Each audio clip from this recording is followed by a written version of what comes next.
Namaste and welcome to Lahari's classes. Welcome back to Knowledge series for AP KOUSHALAM Skill Test. ఈ వీడియోలో మనం C లాంగ్వేజ్కి సంబంధించి basic definitions అన్నిటినీ చూద్దాము. So let's begin. Quick revision, ఇది explanation పెద్దగా లేకుండా క్విక్గా రివైజ్ చేసుకొని వెళ్ళడానికి యూజ్ అవుతుంది ఈ లెక్చర్. సో సి లాంగ్వేజ్ అంటే general purpose structured mid level programming language developed by Dennis Ritchie. So compiler అంటే which converts C source code into machine code. Source code అంటే మనం రాసే human readable code. Machine code అంటే మెషిన్కి అర్థమయ్యే లాంగ్వేజ్లో convert చేసి మెషిన్ కోడ్గా చేస్తుంది ఈ compiler. Next header file, .h ఎక్స్టెన్షన్తో ఉండేటివి హెడర్ ఫైల్స్. ఇక్కడ ఏంటంటే కోడ్కి సంబంధించి declarations, functions, variables, function prototypes ఇవన్నీ కూడా స్టోర్ అయి ఉంటుంది ఈ ఫైల్లో. సో వాటిని హెడర్ ఫైల్ అంటారు. Next is variable. వేరియబుల్ అంటే named memory location use to store data. ఈ వేరియబుల్ ఇప్పుడు a = 3, x = 1 ఇలా వేరియబుల్స్ క్రియేట్ చేస్తాం కదా, ఇవన్నీ వేరియబుల్స్. ఇక్కడ వాల్యూ స్టోర్ అయి ఉంటుంది అనమాట. a అనే వేరియబుల్లో 3 వాల్యూ ఉంటుంది, x అనే వేరియబుల్లో 1 ఉంటుంది. So those are variables. And data type వచ్చి specifies the type of data variable can store. ఇప్పుడు x = 1 అంటే ఇది ఇంటీజర్ డేటా టైప్, ఇంటీజర్. అదే ఒక a = XYZ అని ఉంటే ఇది క్యారెక్టర్ డేటా టైప్, క్యార్. ఫ్లోట్ వచ్చి y = 4.32 అని ఉంటే ఇది ఫ్లోటింగ్ వాల్యూ, డెసిమల్ వాల్యూ, కాబట్టి ఫ్లోట్ క్యారెక్టర్ టైప్. ఇంకా వేర్ క్యార్ ఉంటుంది. వేర్ క్యార్ అంటే వేరియబుల్ క్యారెక్టర్. లిమిట్ లేకుండా మనం వేరియబుల్ చేసుకోవచ్చు ఆ నెంబర్ ఆఫ్ క్యారెక్టర్స్ ఆ వేరియబుల్లో స్టోర్ చేయడానికి. నెక్స్ట్ ఈనమ్ అనేది నెక్స్ట్ మళ్ళీ చూద్దాము. Constant, fixed value that cannot be change during program execution. ఒక కాన్స్టెంట్ వాల్యూ x = 3 అంటే ఆ ప్రోగ్రామ్ మొత్తంలో x = 3 వాల్యూనే. మనం ఈ x = 3 కాకుండా x = ఇంకొక నెంబర్గా మనం చేంజ్ చేయలేం. సో కాన్స్టెంట్గా డిక్లేర్ చేస్తే ఇది ఈ వేరియబుల్ని. Next is keyword. కీవర్డ్స్ వచ్చి pre defined reserved words with special meaning. ఇప్పుడు మనం చూసాం కదా, ఇంట్, రిటర్న్, ఇవన్నీ keywords, already pre defined reserved words. Next identifier. Identifiers are names given to variables, functions, arrays, etcetera. They are just names given to all of these. Next operators. Operators are nothing but symbols use to perform certain operations like plus, minus ఇలాగా. Logical operators, and, or, ఇవన్నీ operators. Next expression. Expression అంటే combination of variables, constants and operators. సపరేట్గా X ఉండొచ్చు, plus అనేది సపరేట్గా ఉండొచ్చు, and, are ఇలా సపరేట్గా ఉండొచ్చు. బట్ ఎప్పుడైతే ఇవన్నిటిని కలిపి ఒక కాంబినేషన్ చేస్తామో దాన్నే ఎక్స్ప్రెషన్ అంటారు. Next statement, single instruction to the compiler. Function, black of code use to perform specific task. అంతే కదా, ఒక ఫంక్షన్లో అడిషన్ చేయాలి అని చెప్తే ఆ ఫంక్షన్ అడిషన్ అనే టాస్క్ని ఒక్కటే పర్ఫామ్ చేస్తుంది. నెక్స్ట్ మెయిన్ ఫంక్షన్ వచ్చి entry point of every C program. Main function అంటే చాలామందికి తెలుసు. అండ్ రిటర్న్ స్టేట్మెంట్ వచ్చి returns a value from a function. ఇప్పుడు ఒక ఫంక్షన్ మనం డిక్లేర్ చేస్తాం అడిషన్ చెయ్యాలి అని.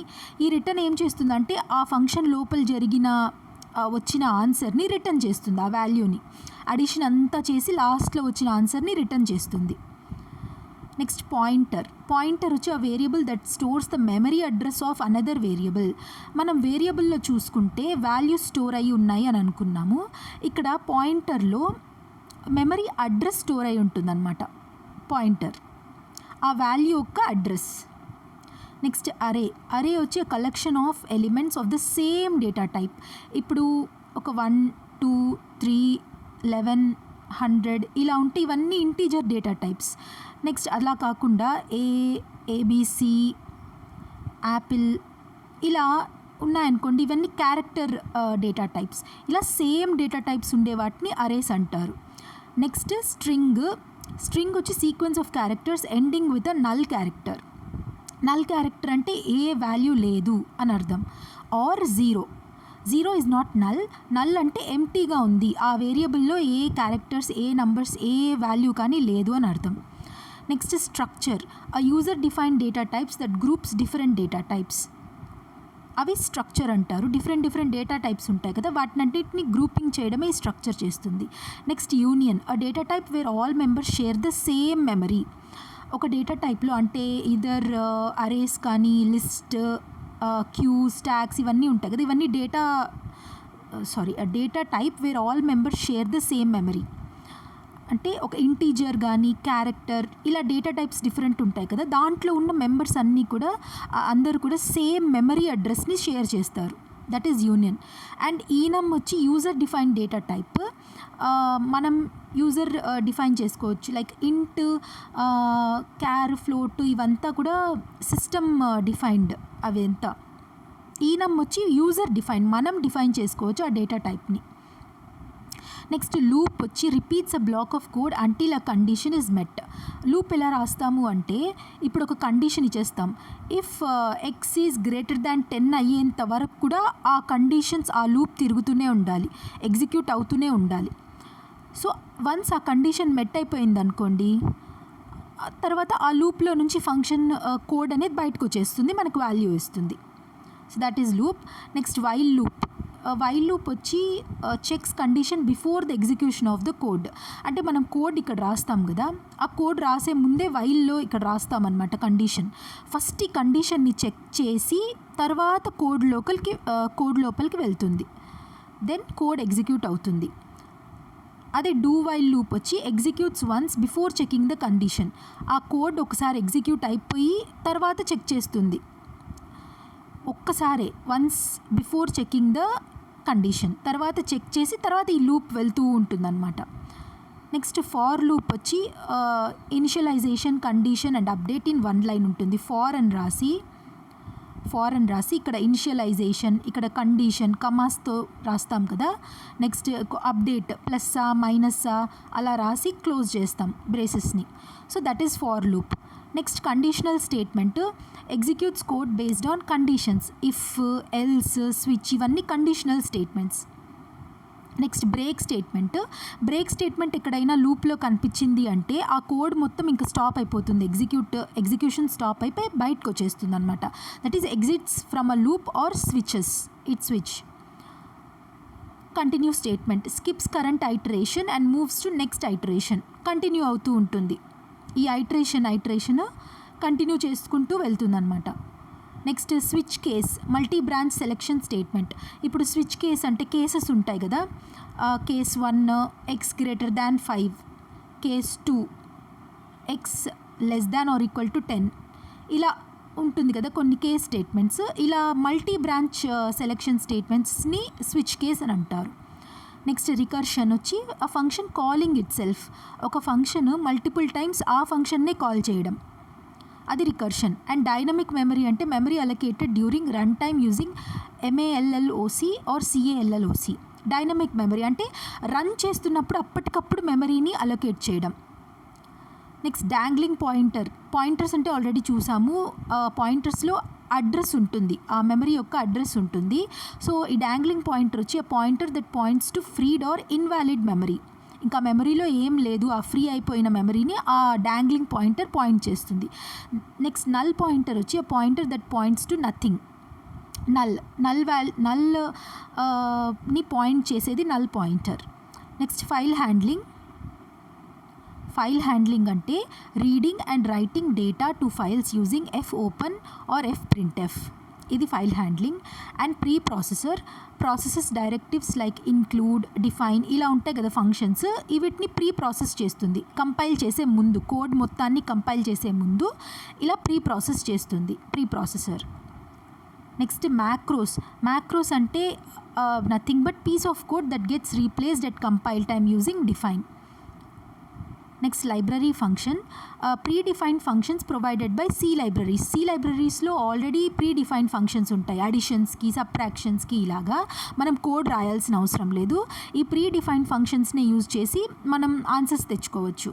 So those predefined functions are called library functions. Next type casting అంటే ఏం లేదు, converting one data type into another. ఒక ఇంట్ని ఫ్లోట్గా చెయ్యాలి అని అనుకుంటే టైప్ కాస్టింగ్ చేసి మనం కన్వర్ట్ చేస్తాం అలా. And scope, region of code where a variable is accessible.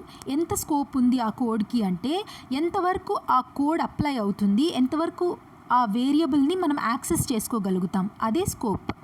Next global variable, variable declared out side all functions అన్నిటికీ అవుట్ సైడ్ డిక్లేర్ చేసేదే గ్లోబల్ వేరియబుల్. అని గ్లోబల్తో దాన్ని రాసి తర్వాత ఆ వేరియబుల్ని మనం డిక్లేర్ చేస్తాం. ఇలా డిక్లేర్ చేయడం వల్ల ఈ variable even outside this function కూడా వ్యాలిడ్ అనమాట, యూజ్ అవుతుంది. నెక్స్ట్ లోకల్ వేరియబుల్ అంటే declared inside a function or a block. ఒక ఫంక్షన్ రాస్తాం కదా, ఆ ఫంక్షన్ వరకే ఆ వేరియబుల్ వాల్యూ వ్యాలిడ్గా ఉంటుందన్నమాట. x=4 అంటే ఈ ఫంక్షన్ లోపల వరకే x=4, outside x is something else. So ఎక్స్కి ఇంకొక వాల్యూ ఉండొచ్చు. So a local variable is a variable declared inside a function or block. Next syntax error వచ్చి error due to incorrect program structure. అది syntax error అంటే program ఎండ్లో ఇలా semicolon miss చేసిన అది సింటాక్స్ ఎర్రర్ అలాగా. అదే లాజికల్ ఎర్రర్ అంటే ప్రోగ్రామ్ ఇట్సెల్ఫ్ లాజిక్లోనే ఒక ఎర్రర్ ఉంది, సో రాంగ్ అవుట్పుట్, ఆబ్వియస్గా రాంగ్ అవుట్పుట్టే వస్తుంది. So that is logical error. Run time error అంటే error that occurs during execution of that కోడ్ని ఎగ్జిక్యూట్ అయ్యేటప్పుడు వచ్చేది run time error. And compiler error అంటే error detected during compilation. Human source కోడ్ని machine కోడ్గా కంపైల్ చేస్తూ ఉంటుంది కదా, ఆ టైంలో వచ్చే errors compiler errors. Next token వచ్చి smallest unit in a C program like keywords, identifiers, constants, operators, వీటన్నిటిని టోకన్స్ అంటారు. నెక్స్ట్ మనం కమెంట్స్ రాస్తాం కదా ఇలాగా స్లాష్తో సింబల్స్. సో నోట్స్ దట్ ఒక పక్కన ఒక నోట్స్ లాగా రాయడం, అది not a part of code that are ignored by the compiler. ఇలా రాస్తే ఇలా మధ్యలో ఏదైనా స్టేట్మెంట్స్ రాసుకున్నాము అంటే అది పార్ట్ ఆఫ్ కోడ్ కాదు, కంపైల్ చేసే టైంలో ఇవన్నిటిని ఇగ్నోర్ చేస్తుంది కంపైలర్. నెక్స్ట్ మాడ్యులస్ ఆపరేటర్ వచ్చి పర్సంటేజ్ సింబల్. ఇదేంటంటే డివిజన్ చేస్తే రిమైండర్ని మనకు రిజల్ట్గా ఇస్తుంది ఈ modulus operator. Next increment operator ++. ఈ ++ యూజ్ చేసిన చోటల్లా ఆ వాల్యూ ఒక్కొక్క by 1 ఇంక్రీజ్ అవుతుంది. 3 అంటే 3++ అంటే ఏమవుతుంది 4 అవుతుంది. ఓకే, 4++ అంటే 5, అలా ఒక్కొక్క వాల్యూకి ఇంక్రీజ్ అవుతుంది. సో డిక్రిమెంట్ ఆపరేటర్ అంటే మైనస్ ఒక్కొక్క వాల్యూ డిక్రీజ్ అవుతుంది. 5 అంటే 4కి డిక్రీజ్ అవుతుంది. సో అడ్రస్ ఆపరేటర్ వచ్చి and operator retrieves that address of a variable. ఒక వేరియబుల్ యొక్క అడ్రస్ని రిట్రైవ్ చేయాలంటే అండ్ ఆపరేటర్ని, అదే అడ్రస్ ఆఫ్ ఆపరేటర్ని యూజ్ చేస్తాం. నెక్స్ట్ క్విక్గా డేటా స్ట్రక్చర్స్, సి లాంగ్వేజ్లో ఉన్న డేటా స్ట్రక్చర్స్ని రివైజ్ చేసుకునేద్దాము. Data structures are nothing but ఏంటంటే డేటాని స్టోర్ చేయడం, హ్యాండిల్ చేయడం, మేనేజ్ చేయడం, ఇవన్నీ డేటా స్ట్రక్చర్స్ అనేటివి చేస్తాయి. వీటిలో టైప్స్ వచ్చి ఫస్ట్ వన్ అరే ఆల్రెడీ మనం ముందు చూసాము. అ fixed size collection of elements of the same data type stored in continuous memory locations. Same data type ఎక్కడైతే డేటా స్ట్రక్చర్లో స్టోర్ చేస్తామో ఆ డేటా స్ట్రక్చర్ అరే. నెక్స్ట్ లింక్డ్ లిస్ట్ వచ్చి ఇలా లింక్ చేసుకుంటూ వెళ్తుంది ఆ డేటా టైప్స్ని, ఆ డేటాని. Dynamic collection of nodes wear each node stores data and pointer to the next node. ఈ నోడ్లో ఈ నెక్స్ట్ నోడ్ యొక్క డేటా అండ్ అడ్రస్ ఉంటుంది. నెక్స్ట్ ఈ నోడ్లో ఈ నెక్స్ట్ నోడ్ యొక్క డేటా అండ్ అడ్రస్ ఉంటుంది. ఇలా లింక్ చేసుకుంటూ వెళ్తుందన్నమాట డేటా. సో దాన్ని లింక్డ్ లిస్ట్ అంటారు. నెక్స్ట్ స్టాక్ ఎలా అంటే ఇలా పైల్ ఆఫ్ ప్లేట్స్ పెట్టామనుకోండి, దాన్ని స్టాక్ అనుకోండి. ఫస్ట్ మనం ఈ పైన ప్లేట్ పైన ఉన్న ప్లేట్ని తీసేస్తాం. So last in first out ఆర్డర్లో నెక్స్ట్ ఈ ప్లేట్ అలాగా. ఇక్కడ డేటా ఫస్ట్ ఈ డేటా, సెకండ్ ఈ డేటా, థర్డ్ ఈ డేటా, ఇలా తీసుకుంటూ వెళ్తాము. ఇది ఒక స్టాక్. ఇది linear data structure. So stock is a linear data structure that follows last in first out order. Next Q వచ్చి లీనియర్ డేటా స్ట్రక్చర్. ఇది కూడా that follows first in first out order. మనం ఎలా క్యూలో నిలబడతాం కదా, ఇక్కడ ఇలా క్యూలో నిలబడతాము. ఏదో ఒక టికెట్ కౌంటర్లో క్యూలో నిలబడతాం, ఇక్కడ టికెట్స్ ఇస్తూ ఉంటారు. సో ఫస్ట్ ఈ పర్సన్ తీసుకొని ఎవరైతే ఫస్ట్ క్యూలో నిలబడుకున్నారో ఆ పర్సన్కి ఆ టికెట్స్ ఇస్తారు. సో సిమిలర్గా ఈ ఫస్ట్ వచ్చిన పర్సనే ఫస్ట్ వెళ్ళిపోతారు. సో ఈ క్యూ అనే డేటా స్ట్రక్చర్ కూడా అలానే, ఈ ఫస్ట్ ఏ డేటా అయితే స్టోర్ అవుతుందో దాన్ని కోడ్ అనేది ఫస్ట్గా తీసుకుంటుంది, దాని తర్వాత ఈ డేటా, దాని తర్వాత ఈ డేటా, అలాగా. So first in first out is queue, last in first out is stock.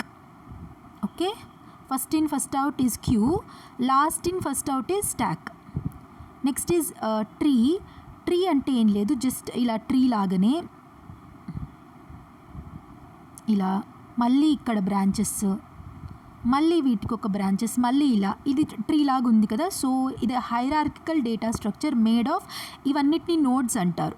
Nodes connected by edges, ఈ లైన్స్ ఉన్నాయి కదా ఇవన్నీ edges. So a tree is a hierarchical data structure made of nodes connected by edges. Then ఈ ట్రీలోనే binary tree అంటే a binary tree where each node has at most 2 children, left and right nodes. అంటే ఇలా nodes ఉంటాయి కదా, utmost 2 చిల్డ్రనే ఉండాలి ఈ నోడ్స్కి.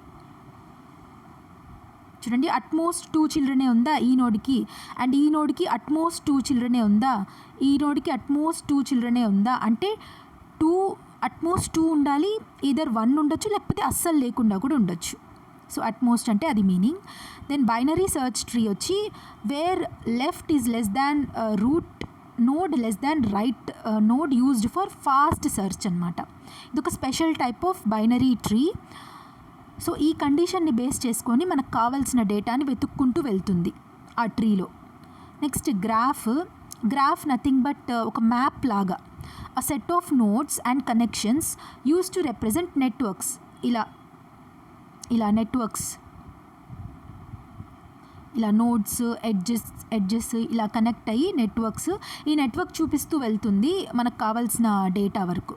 Next heap కూడా ఒక టైప్ ఆఫ్ ట్రీయే, కాకపోతే ఏంటంటే ఈ నోడ్ ఉంటుంది కదా, ఈ ప్రైమరీ నోడ్, ఇదేంటంటే either highest value are lowest value, ఈ నోడ్స్ అన్నిటిలోకి హైయెస్ట్ ఆర్ లోయెస్ట్ వాల్యూని ఈ టాప్లో పెడతారు, హీప్ టాప్లో.